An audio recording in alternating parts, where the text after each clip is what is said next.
the Cambridge professor, and the mystic mathematician, the extraordinary journey of Ramanujan and Hardy. He knelt on the cool stone floor of the Namagiri temple, the smells of jasmine and sandalwood lingering in the humid air. His slender frame, clothed in a simple dhoti, trembled slightly as he uttered the devotional verses to the goddess Namagiri of Namakkal. This was Srinivasa Ramanujan, a devout Hindu, a man possessed by mathematics in equal measure as by his faith. He would later claim, without a trace of irreverence, that his mathematical insights were gifts from the goddess herself. It was early morning in 1908, and the golden rays of the Tamil Nadu sun were creeping across the mosaic patterns on the temple walls. Ramanujan's mind was already teeming with ideas of infinite series, elliptic functions, continued fractions, and partition functions. Unbeknown to him, halfway across the world, the man who would become his mentor, Godfrey Harold Hardy, was going about a quiet morning in Cambridge, England, pondering solutions to problems of prime numbers and other deep mysteries of mathematics. Ramanujan's story, however, did not begin in splendor or in the hallowed halls of top institutions. It grew out of adversity. Born on December 22, 1887, in Erode, a small town in the southern part of India, he was raised in a modest Brahmin family. His mother was deeply religious, and his father worked as a clerk in a local cloth merchant's shop. From a very young age, Ramanujan showed unusual aptitude in mathematics. He devoured any mathematical text he could lay his hands on. Once he discovered a library copy of George Shoebridge Carr's A Synopsis of Elementary Results in Pure and Applied Mathematics, which was essentially a list of thousands of theorems, formulas, and mathematical results, often without much in the way of rigorous proof.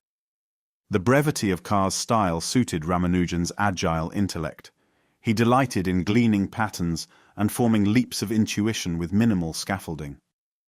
He was not, however, formally trained in the robust style of proof required by Western mathematics. This gap in training would, for a time, color many mathematicians' initial impression of his work and would prove a formidable barrier to him at multiple junctures in his life.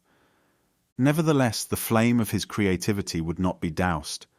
Though he had meager means, he filled notebooks, now famously known as the Ramanujan notebooks, with thousands of results, identities, and equations. These notebooks, scrawled with formulas of startling novelty, would later become legendary in the mathematical world. But for the moment, the young genius remained largely unknown. He tried to enroll at colleges in India, but his single-minded focus on mathematics would sabotage his academic ambitions. Ramanujan repeatedly failed his non-mathematical subjects, losing scholarships and being forced to drop out. Forced by circumstance and a sense of filial responsibility, he looked for a job to support himself and his family.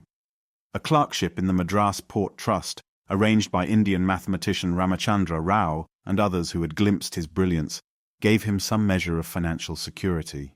Yet the yearning for recognition, for a real intellectual community, gnawed at him. It was around 1912 and 1913 that Ramanujan began corresponding with well-known mathematicians in England, hoping that someone would recognize the significance of his discoveries. He penned letters, carefully selecting results he believed would catch the attention of these faraway savants. But many of those letters were either ignored or politely dismissed. The results looked bizarre, unproven, or too outlandish without context. One doesn't blame those mathematicians entirely, for Indian mathematics did not hold a prominent place in the Western tradition, and Ramanujan's style, brimming with statements of complicated theorems without classical proofs, seemed suspect. And yet, one letter landed on the desk of G.H. Hardy in Trinity College, Cambridge, and that would change not only Ramanujan's destiny, but the course of modern mathematics. Hardy, born in 1877, was already by then a prominent figure in British mathematics. He had grown up a child prodigy of sorts, chalking up prime factorizations on the floor as a curious pastime. By his 20s and 30s, Hardy had made significant contributions to analysis and number theory. He was also known for championing pure mathematics, the beauty of mathematical structures, disconnected from the everyday demands of applied sciences. Hardy's approach was both elegant and rigorous, a reflection of the broader shift in late 19th and early 20th century mathematics toward a more formal proof-based structure championed by figures like David Hilbert on the continent. Hardy's partnership with John Edenson Littlewood was renowned in the mathematical community, and together they were the British Isles' formidable pair in the field of number theory. One winter morning in 1913, Hardy sat in his rooms in Trinity College. The pale light of Cambridge diffused through tall windows that overlooked neatly trimmed courtyards. The story goes that he was going through his correspondence, perhaps a bit wearily as was his custom, when he encountered an unusual letter postmarked from India. Inside, he found pages of mathematical formulas that seemed at first glance either completely novel or utterly mad. They were written in an unusual style, with hardly any commentary, no formal proofs, and a confidence that might have struck others as audacious. They included series expansions for trigonometric functions and hypergeometric-like expressions that Hardy had never seen before. There were also statements about prime numbers and what would come to be recognized as some of Ramanujan's most insightful contributions to partition theory. Hardy recounted in his autobiography and to colleagues that his first reaction was skepticism. He doubted that anyone unknown and untrained could produce such results unless they were outright fabrications, but something about the formulas tugged at Hardy's mathematical intuition. He glimpsed the stamp of genius in the strange and beguiling identities. Hardy knew well enough that some of these results were correct, or at least something akin to them was known. Others looked so unusual that only someone of extraordinary insight or extraordinary bravado would dare present them. Hardy famously invited his friend and collaborator J.E. Littlewood to take a look.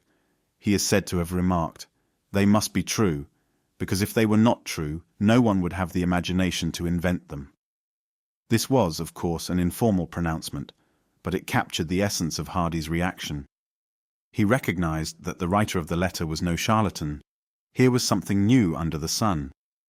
Hardy wrote back to Ramanujan. Not only that, but he quickly arranged for Ramanujan to come to Cambridge. With the help of colleagues, especially E.H. Neville, Hardy convinced the University of Madras to support Ramanujan's travel and stay. But it was not a simple process. Ramanujan was deeply rooted in his culture and religion, and to cross the seas, called Kalapani or black waters, was taboo in the Brahmin tradition. It was widely believed in his community that crossing the seas could lead to a loss of caste, which for an orthodox Brahmin family was calamitous. Moreover, Ramanujan had just recently been married to a young girl named Janaki, or Janaki Amal, in line with customary arranged marriages of that era. He was torn between familial duty, religious obligations, and the call of mathematical opportunity. The negotiations, uncertainties, and tug-of-war between tradition and ambition stretched over months. Ultimately, Ramanujan and his family decided he would journey to England in 1914. Some accounts suggest that the seriousness with which he took the goddess Namagiri's supposed blessings gave him courage and conviction to undertake the voyage.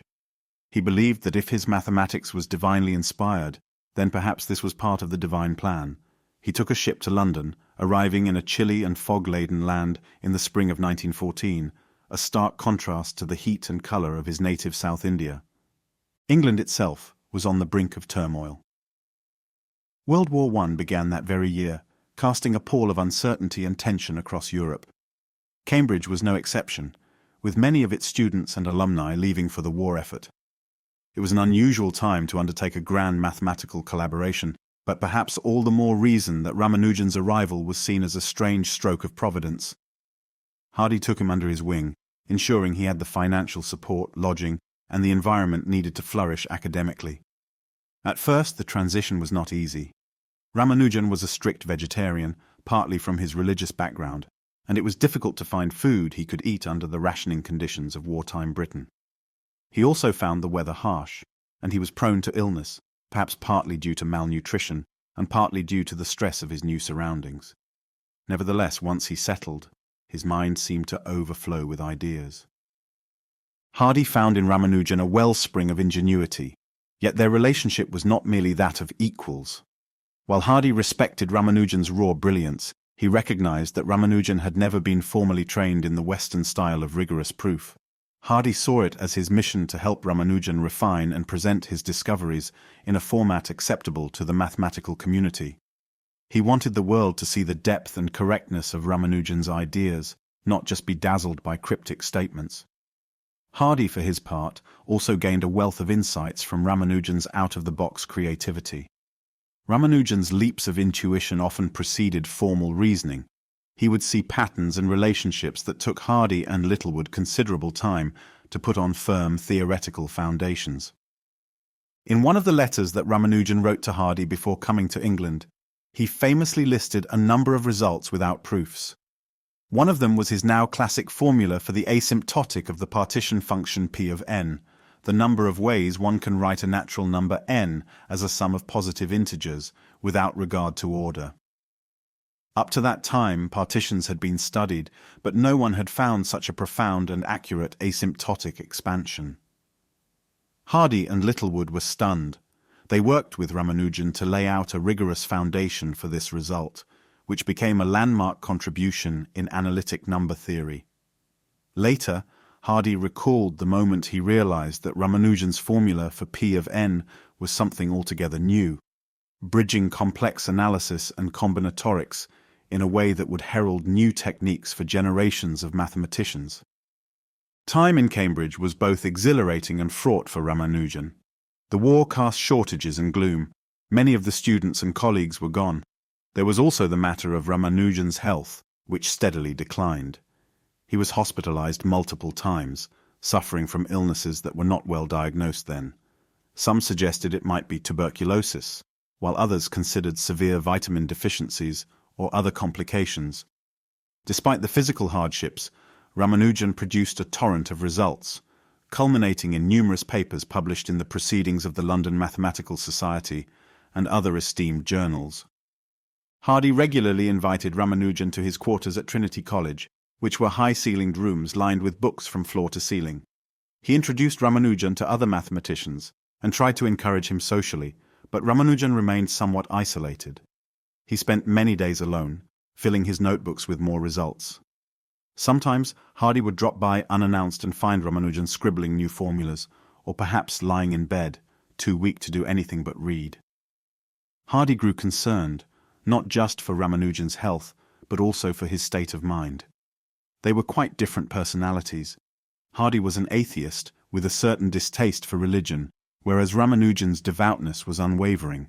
Yet this difference did not hamper their mutual respect. Hardy marveled at Ramanujan's conviction that mathematical truths came as visions in dreams or as direct blessings from the goddess Namagiri. Hardy, who was often unromantic about matters of theology, had to concede that if the goddess existed, she had granted Ramanujan extraordinary gifts. One of the more famous anecdotes about their friendship occurred during one of Ramanujan's hospital stays. Hardy visited him and remarked, in his typical understated tone, that the number of the taxi he had ridden in, 1729, seemed quite dull. Without missing a beat, Ramanujan responded that 1729 was in fact very interesting. It was the smallest number expressible as the sum of two cubes in two distinct ways, 1 cubed plus 12 cubed and 9 cubed plus 10 cubed. Hardy later recounted this moment as not only an illustration of Ramanujan's lightning-quick mind, but also a reflection of how deeply and naturally numbers spoke to him. This anecdote would become part of mathematical lore, leading 1729 to be known ever after as the Hardy-Ramanujan number, or taxicab number. Even as Ramanujan impressed the likes of Hardy and Littlewood, and eventually the broader mathematical community, difficulties persisted. Cultural differences and the rigors of war-torn England weighed heavily upon him. Ramanujan often wrote letters back home to his mother and wife, expressing longing and distress.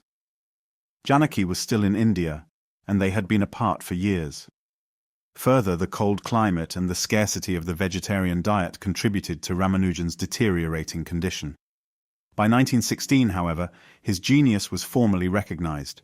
He was awarded a Bachelor of Science by Research, later known as a PhD, from Cambridge for his work on highly composite numbers. In 1918, he achieved another milestone.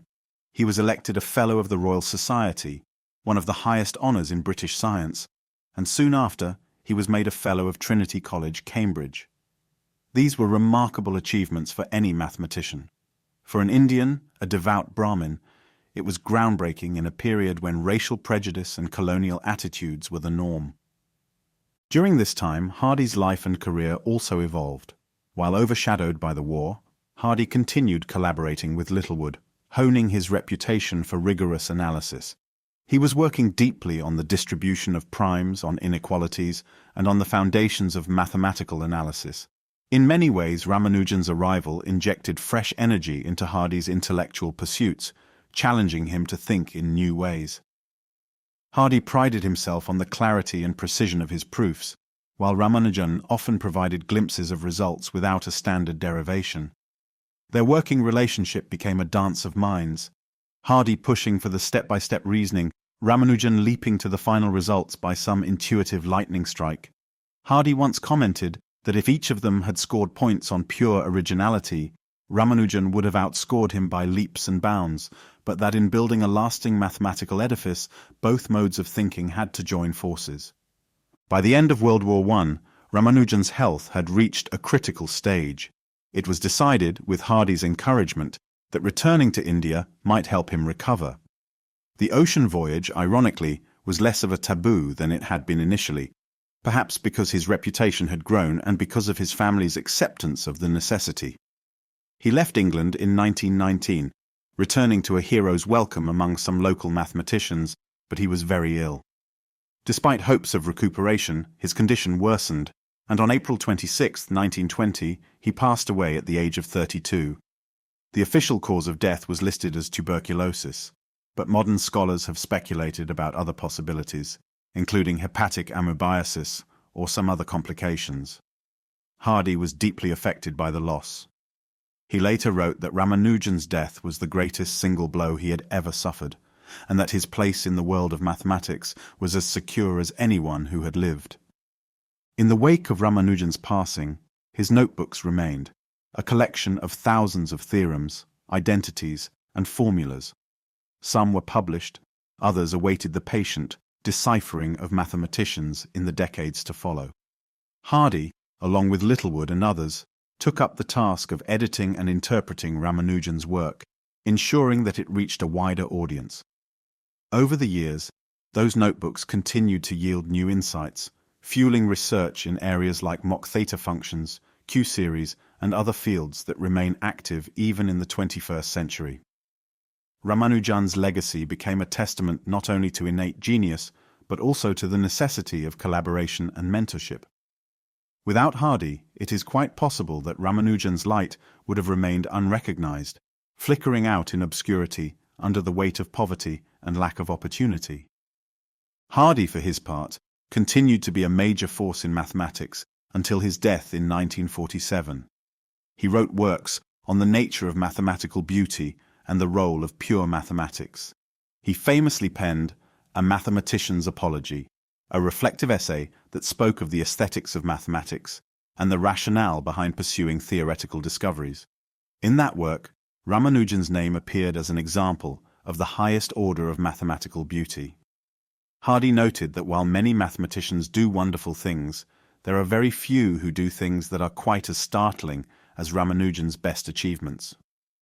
Their relationship, though full of contrasts, was grounded in a deep admiration each had for the other's gifts. It is illuminating to consider the times in which these men lived. Early 20th century mathematics was being revolutionized by figures such as Georg Cantor, David Hilbert, and Henri Poincaré. In England, the tradition of rigorous analysis was championed by Hardy and Littlewood, while Cambridge as an institution was steeped in a classical approach with an emphasis on problem-solving. Ramanujan's arrival in this milieu provided a certain shock to the system. He was self-taught in the tradition of older Indian mathematicians, drawing on centuries of mathematical insight that had flourished in the subcontinent, though much of it had never become mainstream in the West. His creativity defied the standard protocols of how one should approach mathematics. Yet the collaboration between Ramanujan and Hardy exemplified how different mathematical cultures can enrich each other. Ramanujan's fearless approach to infinite series and unexpected identities caused Hardy to re-evaluate certain assumptions about how results should be discovered or presented. Conversely, Hardy's systematic, proof-oriented coaching helped shape Ramanujan's raw insights into recognized theorems that could stand the test of rigorous scrutiny. Their partnership gave the wider mathematical community confidence in Ramanujan's formulas. Today, we know that many of Ramanujan's results, which might have seemed miraculous at first, can often be proved with elaborate yet straightforward expansions, modular forms, or methods from complex analysis. But the sheer imagination that guided Ramanujan to them in the first place remains something of a marvel.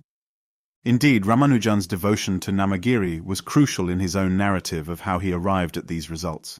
He described in various letters and conversations that the goddess would appear in his dreams, presenting visions of scrolls covered in mysterious mathematical content, which he would then translate into waking life.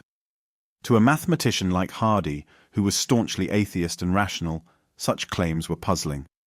But Hardy recognized that however Ramanujan arrived at his discoveries, be it divine intervention or subconscious genius, the results spoke for themselves. If Hardy could not accept the goddess's involvement, he nonetheless accepted the brilliance that manifested in Ramanujan's mind. As the war years wore on, the scarcity of resources in Cambridge made daily life Spartan. Hardy stayed behind and did not engage in the war directly, being temperamentally unsuited to it and also indispensable as a mathematician. Ramanujan, with no ties to any side of the conflict, was further isolated. Under these circumstances, they spent many quiet evenings together, discussing problems. In one recollection, Hardy would scribble something on a piece of paper, perhaps a question about the zeros of certain functions or the distribution of prime numbers, and hand it to Ramanujan. Ramanujan might frown or tilt his head, and then, with an almost childlike smile, retort with a result or identity, seemingly conjured from thin air. Hardy would respond with a half-amused, half-incredulous stare. "But how do you know this?" Ramanujan would shrug, as if the result was obvious. These moments, repeated in various forms, created a legend around their collaboration, and over time, Hardy insisted on fleshing out the proofs so that the mathematics could be presented to the Royal Society or other bodies. There are letters where Ramanujan, writing to friends in India, explained some of his progress in Cambridge. He mentioned feeling that Hardy was kind but sometimes distant in a purely emotional sense, an inevitable distance formed by cultural and personal differences. Hardy, meanwhile, confided to Littlewood and others that Ramanujan was the most extraordinary mathematician he had encountered, but that bridging the gap between intuition and demonstration was a perpetual challenge. Littlewood, too, joined in examining many of Ramanujan's more provocative claims, verifying which were correct, which needed modifications, and which might be incomplete or sometimes flawed. One or two early results of Ramanujan did in fact turn out to be inaccurate in detail, but those misfires were swamped by the sheer volume of correct, profoundly original work.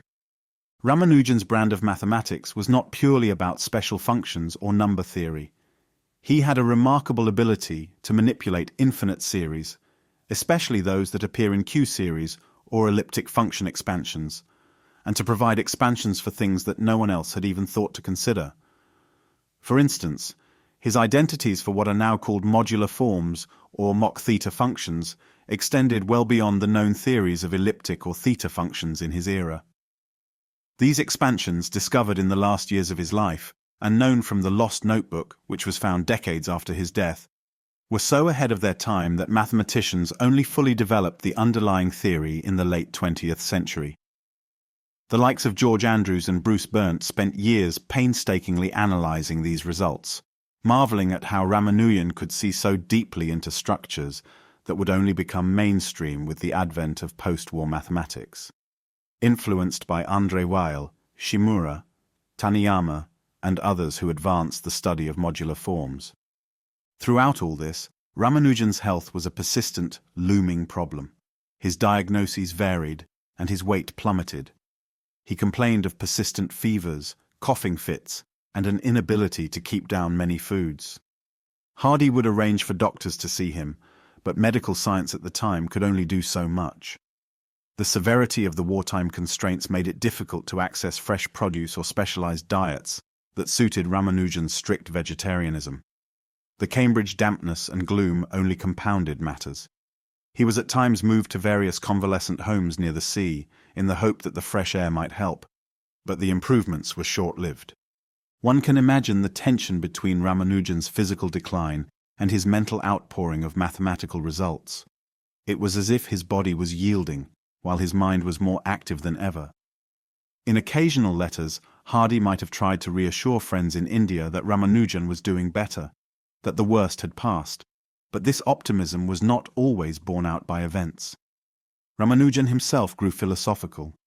He had always been aware that life was transient, and in his worldview there was a cycle of birth and death guided by karmic forces.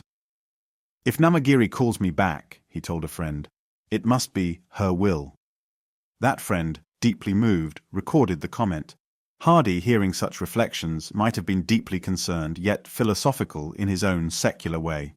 When the war ended in 1918, the triumphant but shell-shocked British society turned to reconstruction and re-establishment of normalcy.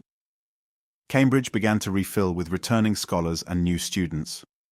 Ramanujan's election as a Fellow of the Royal Society in 1918 was a beacon of recognition, and Hardy was thrilled for his protégé. Ramanujan was still among the youngest to have received such an honor at the time. He joined a small handful of mathematicians recognized not just for the volume of their work, but for its astonishing originality.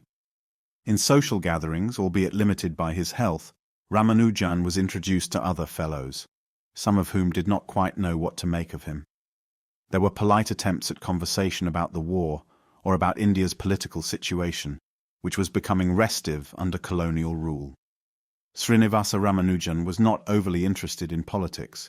He was, at heart, a devout man who saw mathematics and faith as his twin pillars. Amidst the swirling changes, Hardy's mentorship remained a stabilizing force. They continued to collaborate on editing and refining Ramanujan's papers. Hardy was instrumental in preparing some of them for publication, smoothing out proofs, clarifying the arguments, and ensuring they would stand as lasting contributions. Ramanujan observed this process with a mixture of gratitude and occasional impatience. He was never one to spend much time on formal presentations. Once the result was clear to him, he wanted to move on. Hardy understood that for the mathematics community at large, the result wasn't complete until it was properly proven and contextualized. Despite these differences, their combined efforts yielded a remarkable set of publications in top mathematical journals, securing Ramanujan's name as a force in the field. As 1919 dawned, it became clear that Ramanujan would be better off in a warmer climate. Hardy helped arrange for Ramanujan's travel back to India. The parting was emotional in its own subdued British-Indian way. Hardy, not a man given to outpourings of sentiment, reportedly said he hoped that Ramanujan would come back to England after a recovery. Ramanujan smiled weakly, acknowledging Hardy's hope, but perhaps knowing deep down that his fate was on another path. On the ship back, Ramanujan's health was precarious, but he managed to survive the journey. Arriving in Madras, he was immediately greeted by well-wishers, students, local mathematicians, admirers from the press, and most importantly, his wife Janaki and his mother.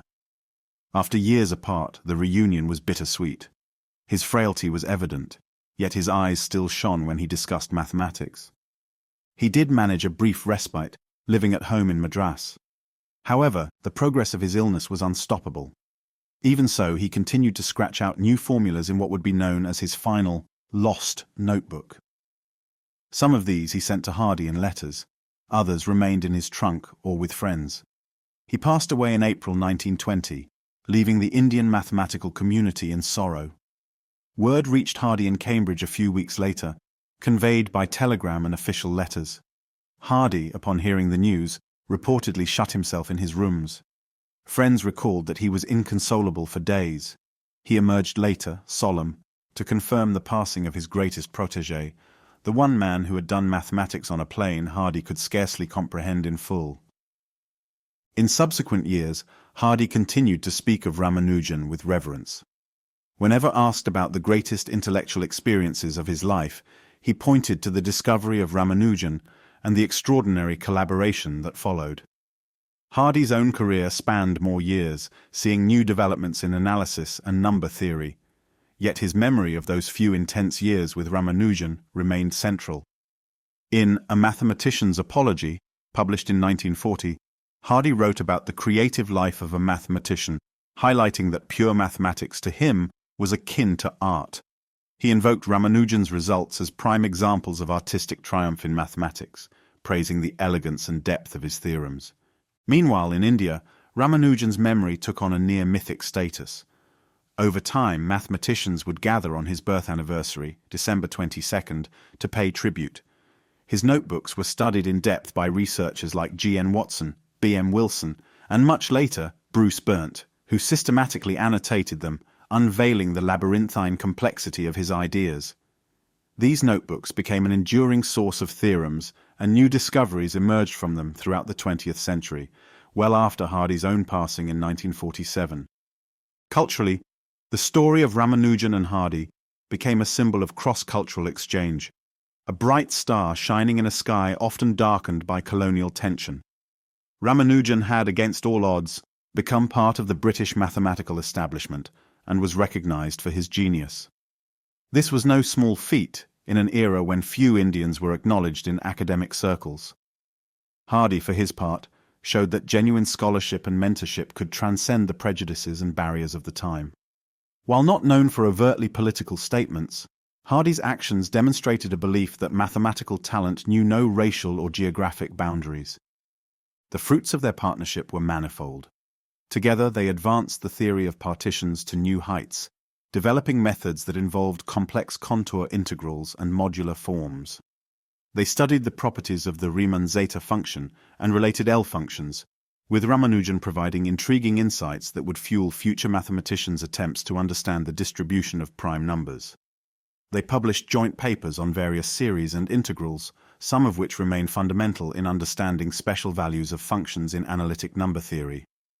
Though Ramanujan's formal output during his life might seem modest in number compared to someone like Euler or Gauss, the originality packed into each page is staggering. To understand the depth of this originality, consider that many of the expansions Ramanujan wrote down were rediscovered or re-understood only after the development of entirely new branches of mathematics decades later. In some sense, Ramanujan was anticipating ideas in the broad domain of modular forms, well before figures like Selberg or the creators of the Langlands program shaped the path for 20th century mathematics. Historians of mathematics sometimes liken him to an ancient rishi, sage, who glimpsed truth directly, while others emphasize that his environment in India, steeped in a unique mathematical tradition, might have given him a perspective that was radically different from the classical English training. Hardy's personal background also deserves reflection in this narrative. A product of the English middle class, educated in some of Britain's finest schools, he was recognized early on as mathematically precocious. He, along with Littlewood, revived English mathematics to a standard that could rival the work of Europe's leading lights. He never married, devoted much of his life to mathematics, cricket, an abiding passion of his, and the nurturing of young talents. He famously disliked the notion of mathematics used for war or engineering, prizing the purity of theoretical work. Some critics considered this an elitist stance, but for Hardy, mathematics was an aesthetic pursuit. It was in this spirit that he recognized Ramanujan's achievements as unparalleled artistry, akin to the greatest achievements of Beethoven or Shakespeare in their respective fields. When asked once if he believed in the supernatural, Hardy gave a typically dry response that mathematics was the only real magic. And if that were so, then perhaps Ramanujan was the greatest magician he had ever seen, conjuring entire worlds of identities from the void. Hardy admitted he could not share Ramanujan's religious devotion, but he could still be moved by it, especially when he witnessed how it informed Ramanujan's unshakable confidence in the correctness of his own discoveries. Ramanujan's religion shaped his daily rituals even in England. He would recite prayers and do puja when possible, though the environment was hardly conducive. There were letters describing how Ramanujan tried to keep a small wooden or metal representation of the goddess in his quarters, offering flowers or fruit to it when they were available. Sometimes, Indian students in London who shared his background would send him items that he needed to maintain some semblance of his prayer routines. Hardy, though perplexed, did not interfere. He recognized that for Ramanujan, these practices were part of what fueled his mathematical spirit. At times the question arises, Could Hardy have done more to save Ramanujan's life by getting him the medical care he needed or ensuring a better diet? Perhaps, but one must see the situation through the lens of wartime Britain. The healthcare system was not what it would later become, and anti-tuberculosis medications, if that was indeed the correct diagnosis, did not exist in the form we know today. Rationing and shortages were real, and Hardy did try, securing better accommodations when possible. It is a sad historical reality that Ramanujan's health crisis might well have been unavoidable given the constraints of the time, combined with his underlying condition, whatever it may have been. Yet in the short span they had together, Ramanujan and Hardy created a legacy that revolutionized mathematics. That legacy lived on in the decades that followed, inspiring new generations of mathematicians in India and worldwide. The story also became legendary beyond academic mathematics, inspiring countless tributes, dramatizations, and calls to celebrate the bridging of cultures for the pursuit of knowledge. Though the collaboration ended with Ramanujan's untimely death, one can almost imagine them in conversation across time and space. In some quiet corner of the Cambridge Library, Hardy might be heard saying, "But how do you prove it?" While Ramanujan from his vantage in the temple of Namagiri replies gently, "The proof is simply written in the scrolls of the goddess. It must be true." It is a romantic notion, of course, but it captures the essence of the synergy that fused rigorous Western methodology with the intuitive leaps of an Indian mind unbound by conventional frameworks. In the years that passed after 1920, Hardy continued to shape the face of British mathematics. He taught at Oxford for a while before returning to Cambridge, always lamenting that the spark Ramanujan had lit could not burn for longer. He retained an abiding interest in number theory, continuing his partnerships with Littlewood, though both men acknowledged that the days when Ramanujan was in their midst were singularly special. They recounted small anecdotes, from the comedic to the profound, painting a picture of a short, round-faced Indian scholar who spoke quietly, yet startled them with breathtaking mathematical revelations. Meanwhile, in India, the seeds that Ramanujan planted would grow. Mathematicians like K. Ananda Rao and others carried forward some of Ramanujan's ideas, though no one could fill his shoes directly. Over the ensuing decades, India developed stronger mathematical schools, especially around institutions such as the Tata Institute of Fundamental Research and the Indian Statistical Institute, partly inspired by Ramanujan's example. The recognition that genius can come from anywhere, especially from a place like Iroda or Kumbakonam, served as a beacon of encouragement for young Indian students. It was not until many years later that researchers discovered Ramanujan's so-called lost notebook, a collection of unpublished writings left behind at the time of his death. The notebook was eventually found in the estate of G.N. Watson and brought to light in the 1970s by George Andrews of Pennsylvania State University. Inside it were further wonders, expansions, conjectures, and identities that Ramanujan had jotted down in his last days, many of which had no known equivalent in the mathematical literature of his time.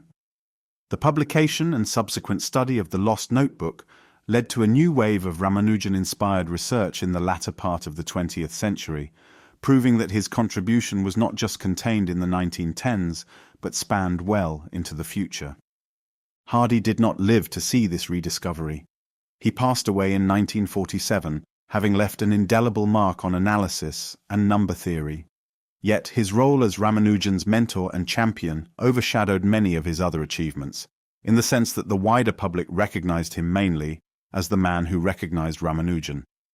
This was no insult to Hardy. In fact, he regarded it as one of his crowning life achievements.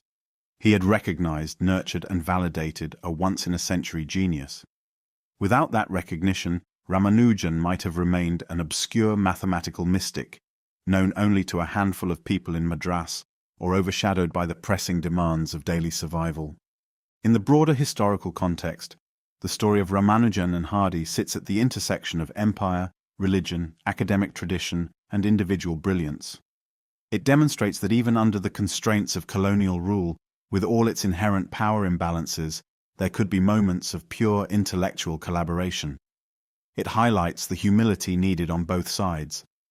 Ramanujan's humility in learning from Hardy how to frame and present his results, and Hardy's humility in acknowledging that there were realms of mathematical insight that the conventional Cambridge training could scarcely fathom. By the time one finishes recounting their tale, one cannot help but reflect on how improbable it was that Ramanujan's letter crossed Hardy's desk at the exact time it did, prompting a chain of events that shaped modern mathematics, or how improbable it was that a shy English mathematician with a fondness for cricket and a scorn for religious dogma would become mentor to a devout Brahmin who believed his theorems were transmitted by a goddess. And yet it happened. Even in the realm of mathematics, personalities matter. People sometimes think of mathematics as a cold, impersonal domain of logic.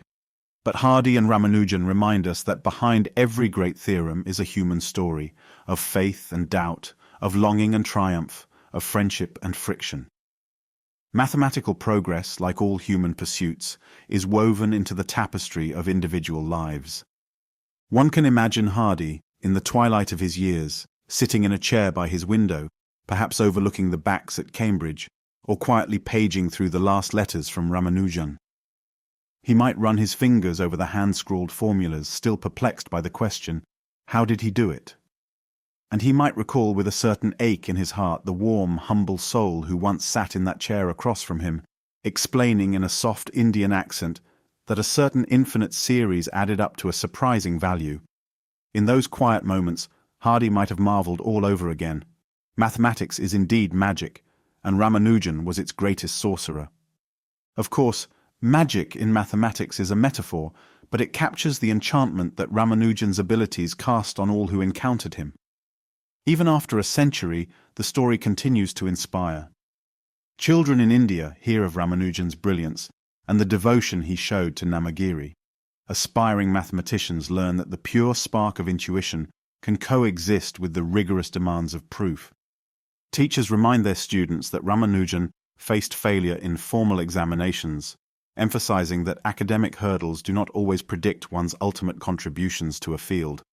So the partnership of Ramanujan and Hardy remains one of the great narratives in the history of mathematics, not because it was smooth nor because it was lengthy, but because it was transformative. They changed each other, and together they changed the world of numbers. In the all-too-brief span of time from 1914 to 1919, they produced breakthroughs that would require decades to fully absorb. The seeds they planted would germinate into entire branches of research, and their story would echo through the halls of universities from India to Britain and beyond. In this testament to their combined legacy, one might also reflect on what could have been if Ramanujan had lived another decade or two.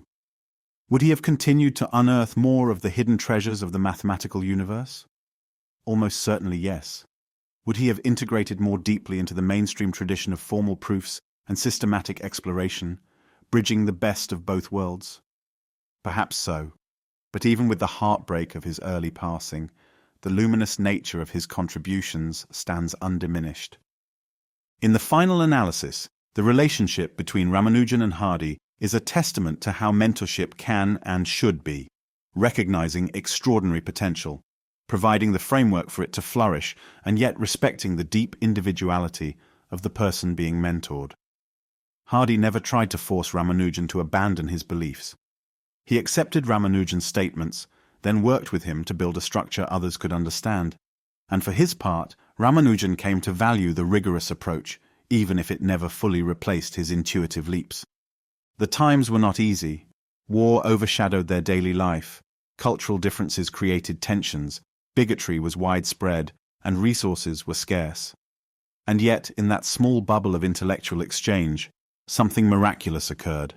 The goddess Namagiri, or blind chance, or cosmic destiny, call it what you will, ensured that two men met in spirit through a letter across the oceans, recognized each other's gifts, and forged a collaboration whose influence would reverberate across generations.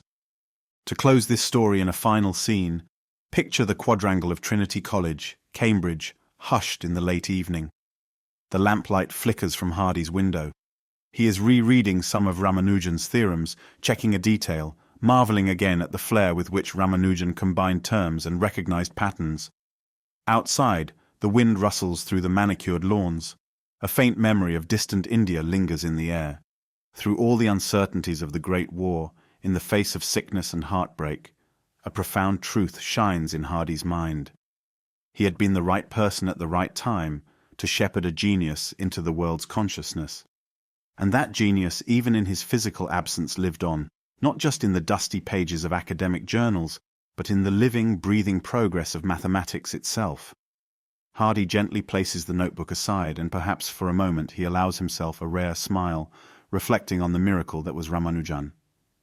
Such is the story, grounded in fact, touched by drama, of how Srinivasa Ramanujan, a devout mathematician from southern India, and G.H. Hardy, a leading light of English mathematics, came together to transform the landscape of number theory and leave an indelible mark on intellectual history. Their partnership, though brief, stands as a luminous chapter in the annals of mathematics, demonstrating that genius can appear in the most unexpected places and flourish under the wing of the right mentor, even in the shadow of war and across the divides of culture, creed, and oceanic distance.